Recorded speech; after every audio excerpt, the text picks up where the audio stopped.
தலைகீழாக்குகிறவர்கள், காரியத்தை மாற்றுகிறவர்கள். ஓ வாழ்க்கை நீ போயிட்டு இருக்க பாதையை திருப்பக்கூடிய வல்லமை தேவனுடைய கரத்தில் இருக்கிறது. நீ பயப்படாதே, பயப்படாதே, பயப்படாதே.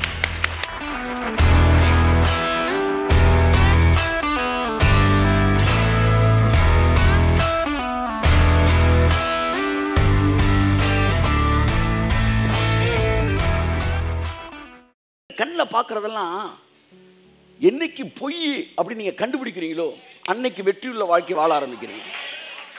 என் கண்ணுக்கு தெரியுது, எல்லாம் சொல்லுங்க, திரும்ப சொல்லுங்க. என் கண்ணுக்கு தெரியுது, ஆனாலும் அந்த எதிர்மறையானது அங்கே இல்லை. அதுவே சத்தியம். சொல்லுவாங்க, பார் அங்க பார், அங்க பார், தெரியுது பார், தெரியுது. ஆமா தெரியுது, தெரியுது, ஆனா இல்லை. ஆமென் சொல்லுவோம். ஆமென். என் அன்புக்குரியவர்களே, தேவனோடு பேசும்போது தேவன் உங்கள்கிட்ட பேசுறாரு. அப்ப என்ன ஆகுது? உங்கள் விசுவாச அளவு என்ன செய்யுது? வளர். That's what the power in talking with God. Amen. ஒரு தேவனுடைய பிள்ளையாய் இருப்பாய் என்றால், தேவனோடு பேசுகிறவளாய் உன் வாழ்க்கையில் இருப்பாயானால், நிச்சயமாக இந்த உலகத்தை நீ பார்க்கிற கோணம் வேறு விதமாகத்தான் இருக்கும். ஆமென், ஆமென்.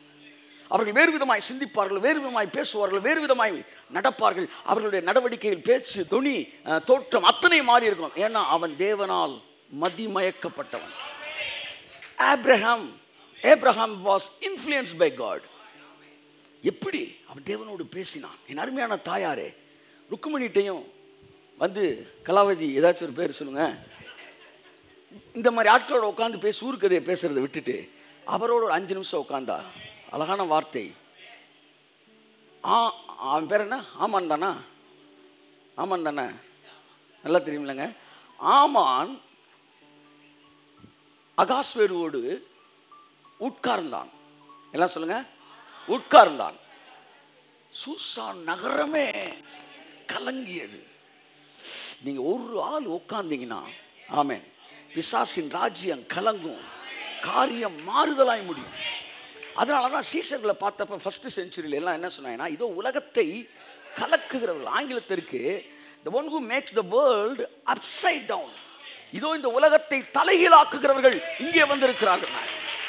உனக்கும் எனக்கும் பேர் என்னன்னா, நடந்துகிட்டு இருக்க சம்பவங்களை தலைகீழாய் மாற்றுகிறவர்கள் நாம், தலைகீழாய் மாற்றுகிறவர்கள் நாம், தலைகீழாய் மாற்றுகிறவர்கள் நாம், தலைகீழாய் மாற்றுகிறவர்கள் நாம்.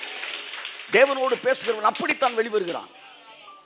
அம்புட்டு பேரும் பாட்டை போட்டுட்டு ஃபுல்லா ஆடிக்கிட்டு எங்க போயிட்டு இருக்கிறாங்க? பரியல் கிரவுண்டுக்கு போயிட்டு இருக்கிறாங்க. நில்லுங்க நில்லுங்கடா, எங்க போயிட்டு இருக்கீங்க? ஐயா அங்கதான் போயிட்டு இருக்கிறோம். பாடையை தொட்டார். ஏன்னா ஹிஸ்டரியில் என்ன சொல்றாங்கன்னா, பாடி அங்கே இல்லையா, இருந்தெல்லாம் சிதைந்த உடல் பாகங்கள் தான். அதனால பாடியை தொடுறதுக்கு பாடியே இல்லை, ஒரு குடுவையில் தான் அவனை கொண்டு வந்து வச்சிருந்தாங்க, பொட்டணம் போட்டு போர்க்களத்தில் வெட்டு கறி அள்ளிட்டு தான் கொண்டு வந்து நிப்பாட்டினாங்க. ஆனால் ஒரு பாடையை தொட்டாராம். இன்னைக்கு இல்லாத அனிமேஷன்லாம் அங்கே நடந்துச்சு. அப்படியே உருவாகிறான். அந்த சீனை நீங்கள் பார்க்கணும்னா மம்மியில் போய் அந்த வில்லன் எப்படி எந்திரிக்கிறான்னு பார்க்கணும். நீங்கள் அப்படியே எந்திரிச்சு நிற்கிறான். எல்லாம் அப்படியே பார்க்குறாங்க. அப்புறம் என்ன, இங்கிட்டு போயிட்டு இங்கிட்டு போங்கன்றாரு.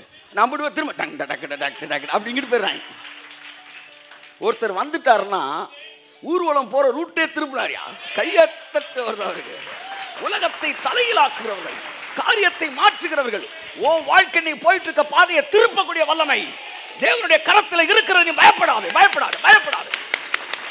நல்லா தட்டி ஆமென் சொல்லுங்க, அங்கீகரிங்க. ஆமென் சொல்லுங்க. ஆமென்.